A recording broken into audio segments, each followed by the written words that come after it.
Hi submarine friends. Well, I've been welding the window frames in and I have to do a little more welding to it, but I did check and this land did warp. I was hoping it wouldn't, and now I can't fit this whole assembly back in my lathe in my shop because these window frames protrude beyond the diameter of the land. So this land is really quite thick. It's an inch thick, so I definitely have lots of material that I can remove to make it flat. It's only out about a 32nd of an inch, but I want it to be perfect. It's just, it's how I want it. So you're probably wondering how I'm going to fix this. I have a solution.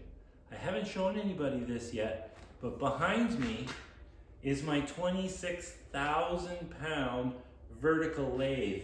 Now you can see how big it is when I stand here.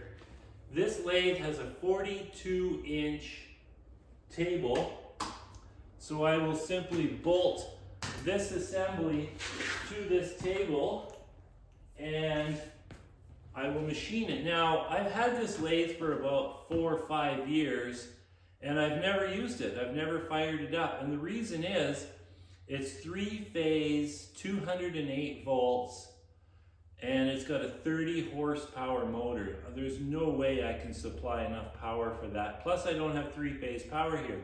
So what I've done this morning, I bolted a hydraulic motor to drive the main lathe. Now there's 3 motors. Yeah, there's 3 motors on this lathe. So the 30 horsepower motor has been disconnected and I put a hydraulic motor in, obviously a lot less powerful, but this is not a production situation. I don't need to make 1/4 inch thick cuts like this thing can do. This thing's a beast, 26,000 pounds. So there's other hydraulic motors and there's electric, magnetic, I don't know what you call it, but it engages with an electromagnet which moves the gear or the clutch so that it engages the function. I can run it manually as well. So what I'm going to do, I'm going to build a 3-phase converter. I've already done that with another motor. So I can have the controls working from a 3-phase converter, and then I'll use the hydraulic motor to drive the lathe. Now there's only one problem that I may run into.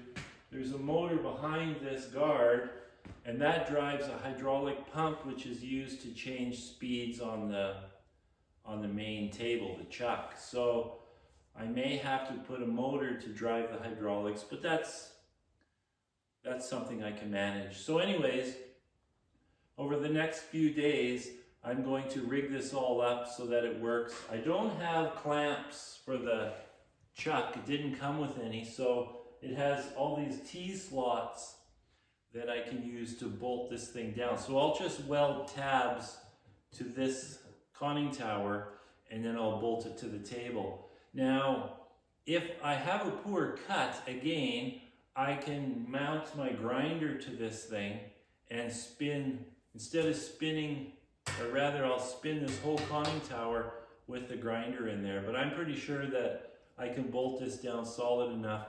Obviously that lathe is not going to vibrate with this little thing in there. I mean, this is 26 inches and that table is 42 inches. And I can actually fit 48 inches in there.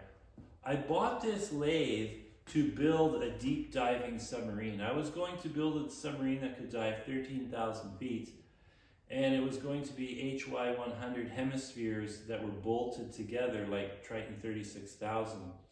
And so I needed a lathe to handle that. So I bought this thing and I had it shipped here. It was a monumental task getting it in the shop because it's so top heavy. But anyways, there it is. And I may as well take some effort to get it going. I've always wanted to get it going, but I need to get it going before it turns cold because this thing will not move when the shop's super, super cold. It's just got too much oil, it's just too stiff. So I've got a couple of weeks yet before it starts to cool down. So that's where we're at now. Screwed up land, solution right here. Ciao.